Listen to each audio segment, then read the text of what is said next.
Bueno, muchas gracias, Pastor Rafa, y gracias a los pastores Rodolfo y Adriana por darme la oportunidad de compartir aquí. Tuve la oportunidad de compartir hace unas semanas en la primera reunión y en aquella ocasión hablé acerca de los 3 momentos más importantes de la vida de Jesús y hablé sobre el nacimiento, ¿verdad? Importantísimo. Hablé sobre la crucifixión, también muy importante, ¿verdad? Y terminé hablando acerca de la resurrección. Y durante la semana estaba pensando, porque en su momento dije, bueno, pues Jesús hizo muchas cosas, ¿verdad? Cuando estuvo aquí en la tierra, enseñó muchas cosas muy buenas, pero esos 3 puntos fueron los que más, creo yo, nos dejaron impacto. Pero quise en esta ocasión hablar más acerca pues del ministerio de Jesús. Y si tiene su Biblia por ahí, puede ir a Mateo 13, por favor. Vamos a leer algunas escrituras en Mateo 13 y vamos a empezar por el versículo 24. Resulta de que Jesús estaba ya pues muy en su ministerio, ¿verdad? Ya estaba encarrilado, ya traía su inercia dentro de su ministerio, ya venía hablando, ya venía predicando, venía dando parábolas, pero en este capítulo 13, Mateo, Jesús empieza a hablar acerca del reino. Él habla del reino desde ahorita vamos a verlo en Mateo 4 también, pero él está hablando acerca del reino, pero se detiene en Mateo 13 y empieza a hablar muy específicamente y da varias parábolas con respecto al reino y son parábolas cortitas. Déjenme leerlas. Voy a empezar en Mateo 13, verso 24 y dice, es la parábola del trigo y la maleza. Todos la conocen seguramente. Dice, la siguiente es otra historia que contó Jesús. El reino del cielo es como un agricultor que sembró buena semilla en su campo. Pero aquella noche, mientras los trabajadores dormían, vino su enemigo, sembró hierbas malas entre el trigo y se escabulló. Cuando el cultivo comenzó a crecer y a producir granos, la maleza también creció. Los empleados del agricultor fueron a hablar con él y le dijeron, Señor, el campo donde usted sembró la buena semilla está lleno de maleza. ¿De dónde salió? Eso es obra de un enemigo, exclamó el agricultor. ¿Arrancamos la maleza?, le preguntaron. No, contestó el amo, si lo hacen también arrancarán el trigo. Dejen que ambas crezcan juntas hasta la cosecha.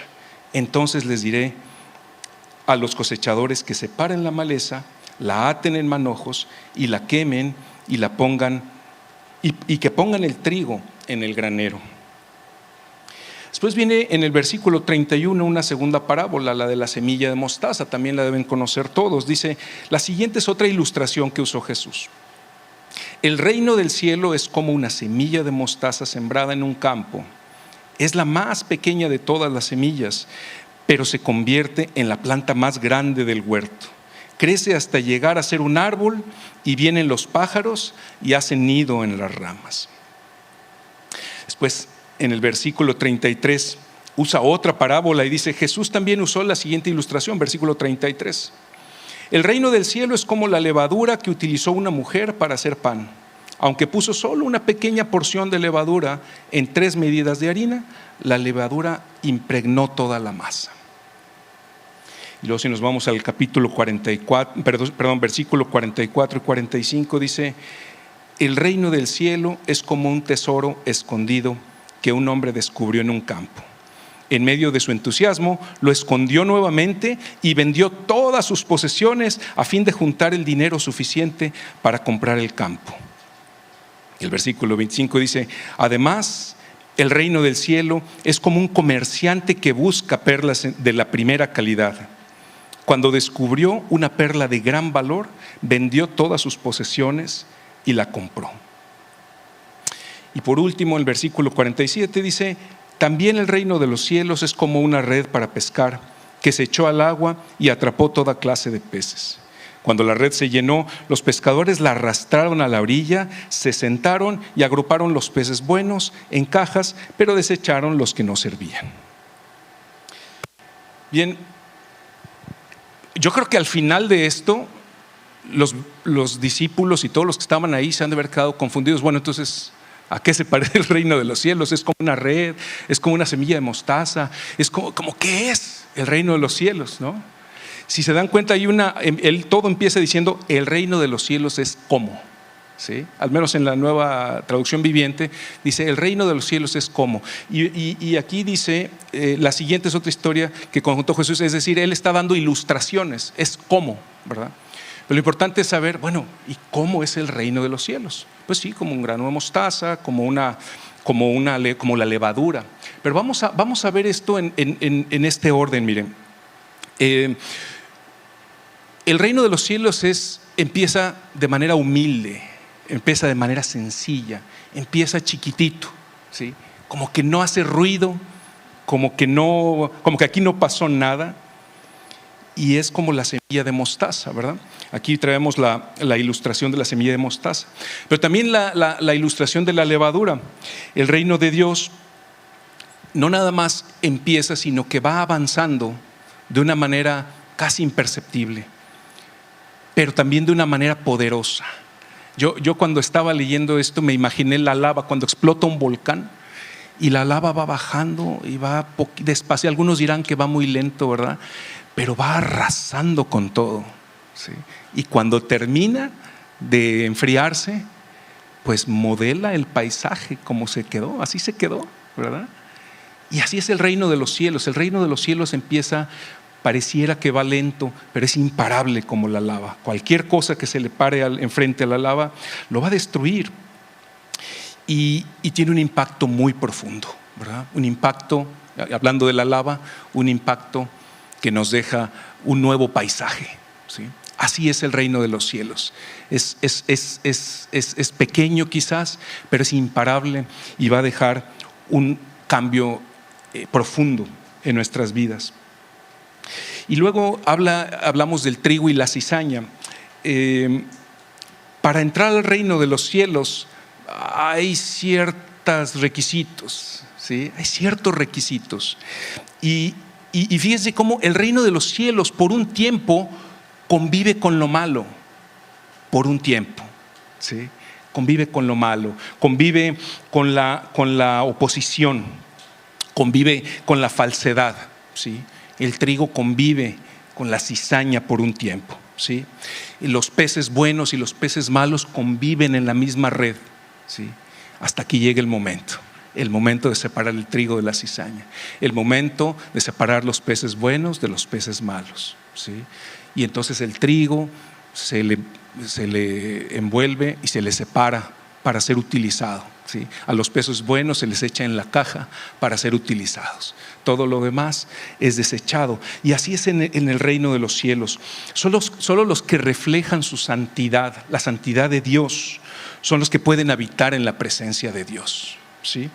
Y la santidad la logramos, y pongo comillas entre la logramos, porque pues somos pecadores, ¿verdad? Entonces, pero la santidad se logra a través de la sangre de Cristo, a través de aceptar a Jesucristo como nuestro Señor y nuestro Salvador, y de tal forma que lo creamos en el corazón y que lo digamos con nuestra boca, ¿sí? Dicen los proverbios que de la abundancia del corazón habla la boca. Entonces tú puedes tener a Cristo, y si lo tienes muy adentro, muy profundo, crees en Él, lo más probable es que estés hablando de Él, ¿sí? Voy a hacer aquí un paréntesis antes del último punto con relación al reino, y lo quiero hacer porque quiero hablar un poquito de la cultura del reino, y quiero hablar un poquito de la cultura del mundo, la cultura que todos los días escuchamos en las noticias, incluso que vivimos todos los días, ya sea en nuestra familia, escuela, trabajo o en nuestras mismas personas.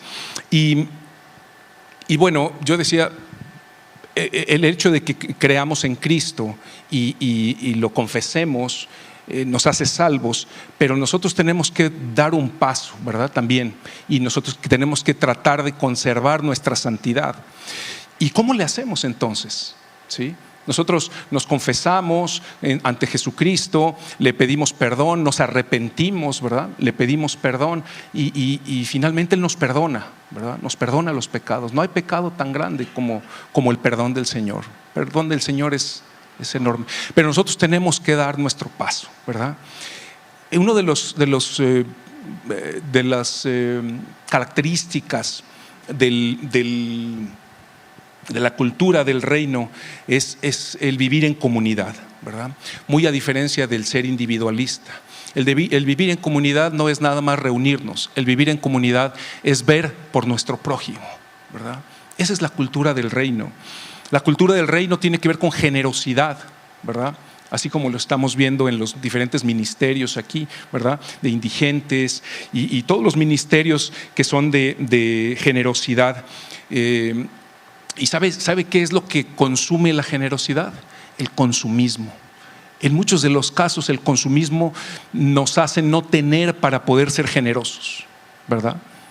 Nosotros tenemos que quitarnos esa cultura de consumismo para poder tener, para poder ser generosos. ¿Y por qué queremos ser generosos? Porque queremos entrar al reino de Dios, ¿sí? La humildad es otra característica del reino de Dios, ¿sí? La humildad en contra de la autopromoción, el estar viendo hacia adentro, el estar mostrándose a uno mismo todas las ventajas o todas las cosas buenas que uno hace, los lugares bonitos a los que uno va. Necesitamos ser humildes. Aquí va una difícil. La cultura del reino tiene que ver con confianza en el rey. Y no es difícil eso, lo difícil es la cultura del mundo, que es la ansiedad, ¿sí? ¿Cuántos de nosotros no sufrimos de ansiedad? Yo levanto primero la mano, ¿sí? A veces nos da ansiedad algo, ¿verdad?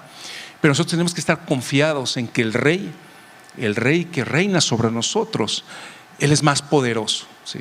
Si ahorita dije que no hay pecado más grande que su misericordia, ahorita digo que no hay ansiedad tan grande como su poder, ¿sí? Entonces necesitamos entender que el Señor está con nosotros. Él nos va a cuidar, Él nos va a guardar y no tenemos por qué tener una ansiedad, ¿sí? Nosotros a veces pensamos que poseemos todo, ¿no? A veces pensamos que todo lo que yo compré, todo lo que yo hice, todo lo que logré, las posesiones que tengo. Pero tenemos que entender que el reino, la cultura del reino nos dice son administradores de lo que tienen.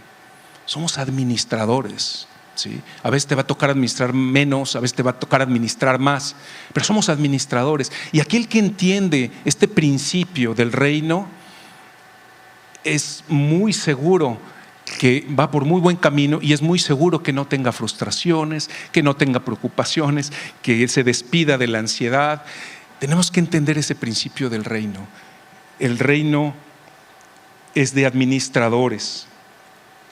Y puedo hablar de muchas más, pero estoy viendo ahí el reloj y me está quedando poco tiempo. Así que me voy a la tercera característica del reino. Y es que el reino es como un tesoro escondido, ¿sí? Es como una perla de enorme precio, ¿sí? Dice el valor supera todo lo que tengamos.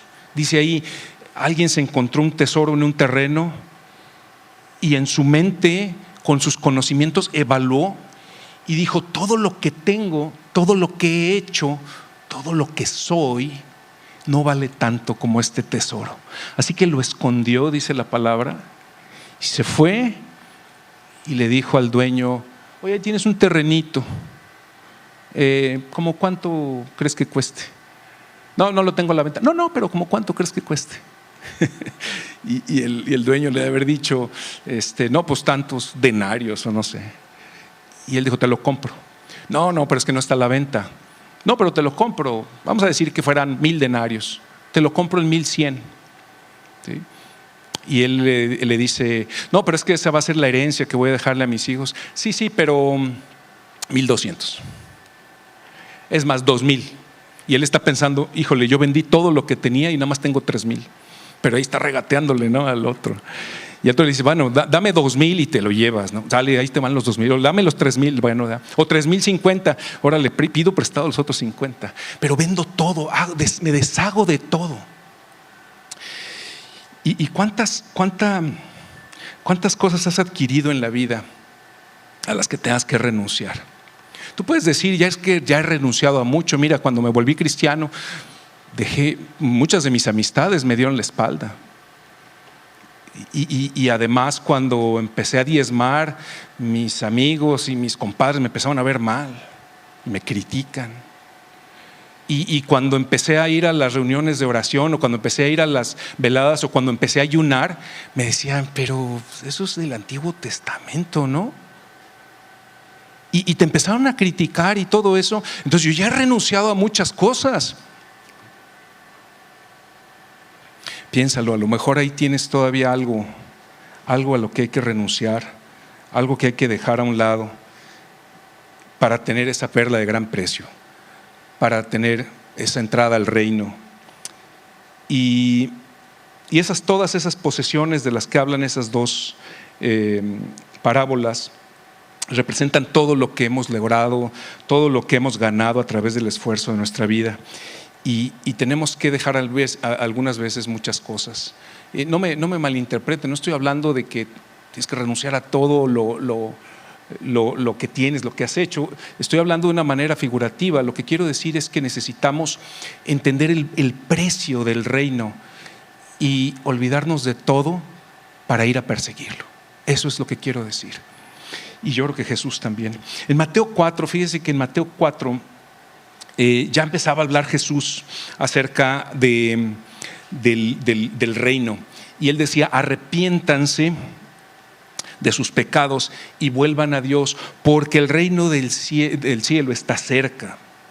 Pero más adelante, ya cuando está un par de capítulos antes de lo que estamos leyendo, en Mateo 11, habla en Mateo 12 dice, si expulso a los demonios por el Espíritu de Dios, entonces el reino de Dios ha llegado y está entre ustedes. Fíjense cómo al principio de su ministerio dice, el reino se está acercando, ¿verdad? Incluso Juan el Bautista dice esto en Mateo 4, déjeme ir para allá al cabo que, Mateo 11, me voy a ir ahí bien rápido al cabo que, si no quiere no lo busque, pero dice en el versículo 7, dice, mientras los discípulos de Juan, habla de Juan el Bautista, se iban, Jesús comenzó a hablar acerca de él, o sea de Juan el Bautista, a las multitudes. ¿A qué clase de hombre fueron a ver al desierto? ¿Acaso era una caña débil sacudida con la más leve brisa? ¿O esperaban ver a un hombre vestido con ropa costosa? No, la gente que usa ropa costosa vive en los palacios. ¿Buscaban a un profeta? Así es. Y él es más que un profeta. Juan es el hombre al que se refieren las escrituras cuando dicen, mira, envío a mi mensajero por anticipado y él preparará el camino delante de ti. Les digo la verdad, de todos los que han vivido, nadie es superior a Juan el Bautista. Sin embargo, hasta la persona más insignificante en el reino del cielo es superior a él. Desde los días en que Juan el Bautista comenzó a predicar hasta ahora, el reino de los cielos ha venido avanzando con fuerza y gente violenta lo está atacando. Pues antes de que viniera Juan, todos los profetas y la ley de Moisés anunciaban este tiempo. Y fíjese aquí el versículo 4, escuche muy bien esto. Como que Jesús estaba viéndolos mientras decía esto y empezó a leer qué había en sus corazones. Y les dice, y si ustedes están dispuestos a aceptar lo que les digo, 2 puntos, no vienen los 2 puntos aquí, yo se los pongo, 2 puntos. Dice, él es Elías, aquel que los profetas dijeron que vendría. Y luego siento como que Jesús se dio la media vuelta y dijo, el que tenga oídos para oír, que escuche y entienda. ¿Qué les quiso decir en eso? Fíjese, vámonos aquí me voy a ir yo, aquí, creo que está aquí en cortito el libro anterior, es Malaquías, en Malaquías 3, versículo 1, dice lo siguiente, miren, yo envío a mi mensajero y él preparará el camino delante de mí. Entonces el Señor al que ustedes buscan vendrá de repente a su templo.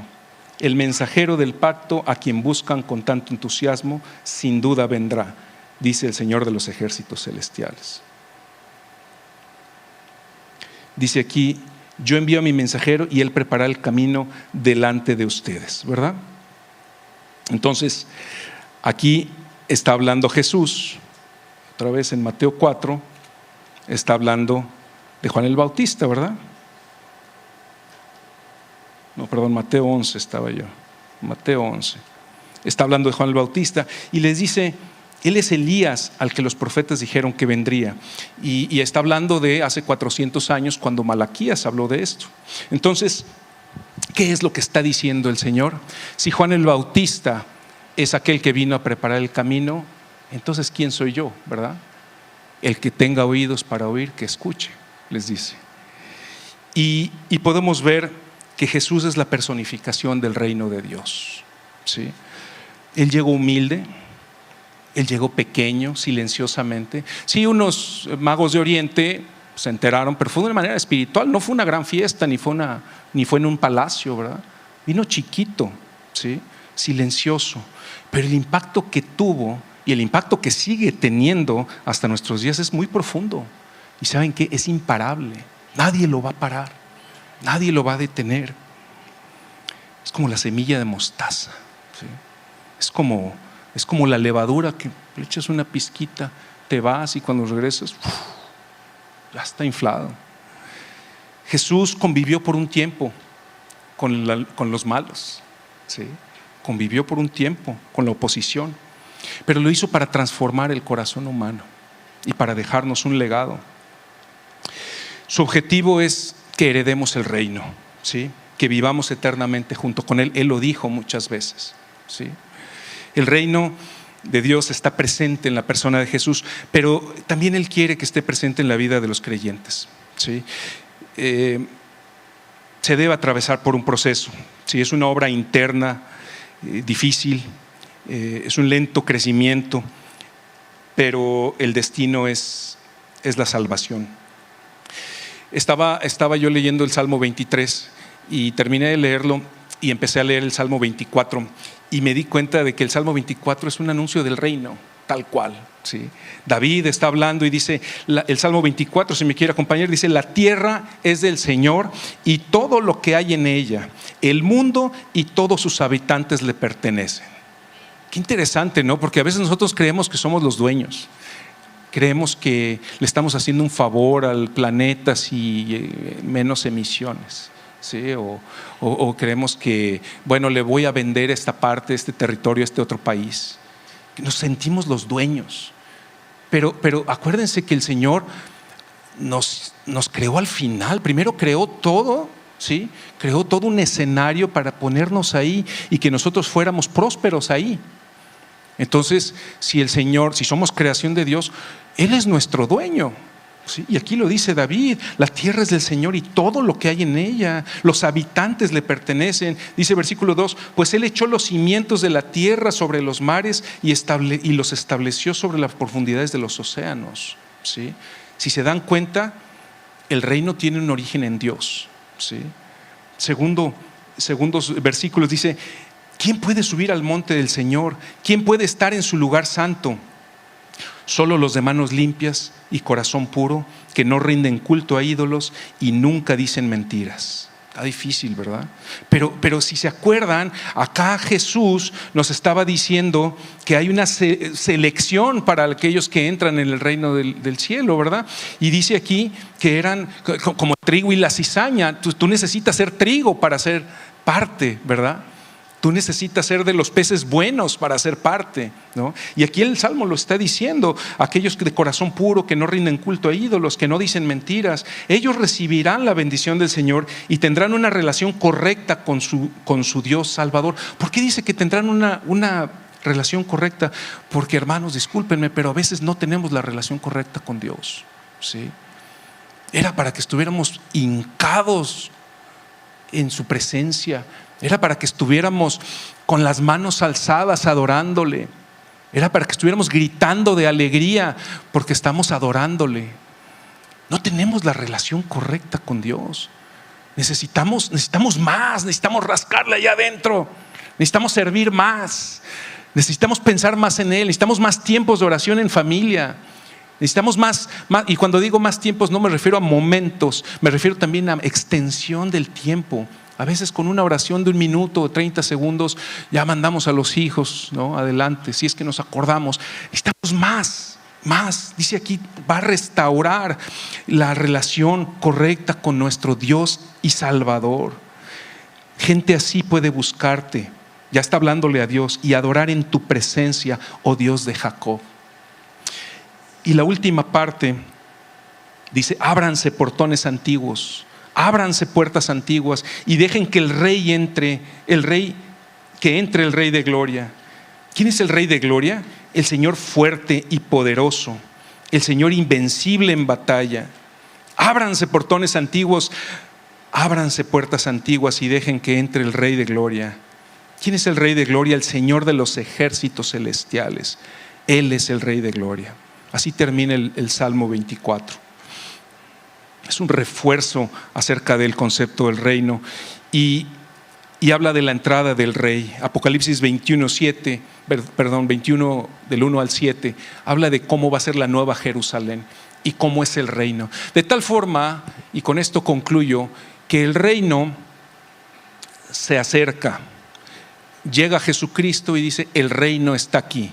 Entonces Él es la representación del reino. Y luego Él se va, nos deja el Espíritu Santo, ¿verdad?, quien nos inspira, nos redarguye, etc. Sin embargo, el reino todavía no está en su plenitud, ¿sí? El reino sigue avanzando, el reino sigue imparable, el reino sigue sanando, el reino sigue salvando eternamente vidas, ¿sí? Pero va a llegar un momento en el que haya un momento del reino en toda su plenitud, un momento de plenitud en el reino. El verdadero rey es Cristo. Él gobierna sobre todo, que no nos quede duda de eso. Y finalmente va a ser reconocido como el Rey de Gloria por todas las naciones, ¿sí? Muchos están allá afuera del reino y no se han atrevido a entrar. Otros nos quedamos como que en la puerta, ¿no?, asomados ahí viendo, así como aquel que ponían en la puerta del templo, ¿no?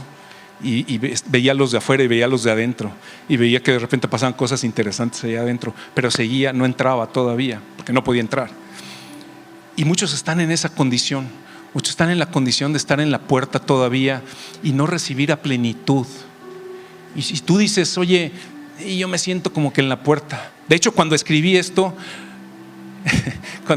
ahí me voy a ventanear. Yo dije: me siento como que estoy en la puerta, me siento como que todavía no, y le agrego cada vez más, pero todavía no siento que estoy allá. Y muchos todavía estamos en la puerta viendo algunas cosas, pero necesitamos entrar hasta adentro. Quizás no te hayas decidido todavía a comprar esa perla de gran precio. ¿Qué necesitas? ¿Qué otra cosa necesitas? ¿Necesitas que algún familiar esté en una dificultad o uno de los tuyos esté en dificultad? ¿Necesitas tener unas finanzas apretadas para voltear hacia adentro y decir: Señor, te necesito, estoy dispuesto a dejar todo, absolutamente todo? ¿Qué necesitas para entrar al reino?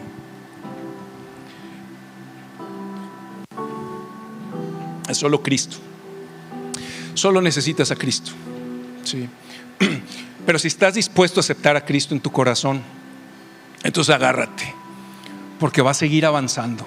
Pero si estás dispuesto en espíritu y en verdad a adorar a Cristo, a dejarlo que penetre en ti, a dejarlo que te transforme, a dejarlo que te cambie, entonces agárrate, porque va a restablecer todo tu panorama. El panorama de tu vida, como la lava, no se va a detener, va a dejar huella en ti y va a empezar a dejar huella en todos a los que tú toques en tu vida. Entonces este es el momento a lo mejor que necesitas. ¿Por qué no nos ponemos de pie y oramos? Le damos gracias a Dios. Y si alguien no ha hecho la oración de salvación, vamos a hacerla, ¿sí? Señor, te damos gracias, Padre, porque tú eres santo, tú eres Rey, tú eres el único digno, Señor. Tú eres la perla de gran precio. Tu reino es ese tesoro oculto que hemos venido descubriendo y que queremos adquirir, Señor. Padre, danos sabiduría para que podamos ver con nuestros ojos físicos y espirituales qué es lo que tenemos que cambiar, Señor. ¿Qué es lo que tenemos que dejar a un lado? ¿Cuáles son esas características de este mundo que no te gustan? ¿Cuál es la cultura del mundo que tenemos y que todavía no hemos podido cambiar, Señor? ¿Qué es lo que está dentro de nuestra educación, de nuestros genes, que todavía nos jalan hacia la cultura de este mundo, Señor? Ayúdanos a entender y a renunciar, Padre, y ayúdanos a amarte, no de dientes para afuera, no con la mente nada más, no convencidos nada más, porque muchos de nosotros estamos convencidos, pero no convertidos. Necesitamos verternos en ti, Jesús. Necesitamos vaciar todo lo que traemos y quedar vacíos para que tu Espíritu Santo entre en nosotros, Señor. Queremos esa perla de enorme precio. Queremos ese tesoro escondido. Queremos ese terreno, Señor, que tiene ese tesoro. Ya lo vimos, ya escuchamos acerca de él y ahora lo queremos para nosotros, Señor, porque tú lo escondiste ahí para nosotros. Padre, en el nombre de Jesús, te pido que abras nuestros ojos, Señor, y que nos permitas la entrada a tu reino, Padre. Y que si estamos conviviendo con cizaña, si estamos conviviendo, Padre, danos paciencia y ayúdanos, Padre, a predicar tu palabra. Sí. Hay personas que pensamos que no van a cambiar y, Señor, en tu nombre sé que pueden cambiar, Señor. Si tú me has cambiado a mí, seguramente vas a poder cambiar a otros. Hay algunos que dicen: es que Él es muy duro. Es que no hay duro para el Señor. No hay nadie más fuerte que el Rey. Señor, en el nombre de Jesús te pedimos, cámbianos, danos paciencia. Y Señor, si aquí hay personas que no te han recibido, y aún aquellos que te han recibido, que lo han hecho conscientemente, pero necesitan un cambio, una renovación, acércalos, Padre. Si quieres, puedes decir conmigo estas palabras: Señor Jesús, yo me arrepiento de todos mis pecados, no quiero volver a pecar. Hago un pacto contigo en que te voy a buscar, te acepto en mi corazón, lo digo con mi boca y lo creo en mi corazón, que Jesús es el Señor y que fue muerto y fue crucificado y resucitó al tercer día y ahora está a la derecha de Dios y de nuevo vendrá, y en su segunda venida va a restaurar todo. Gracias, Señor. Cuida nuestros pasos, mejora nuestros caminos, Padre, y bendícenos en el nombre de Jesús. Amén, amén, amén. Dios les bendiga, el Señor los guarde. Bonito domingo, bonito fin de semana, buena semana, bendiciones.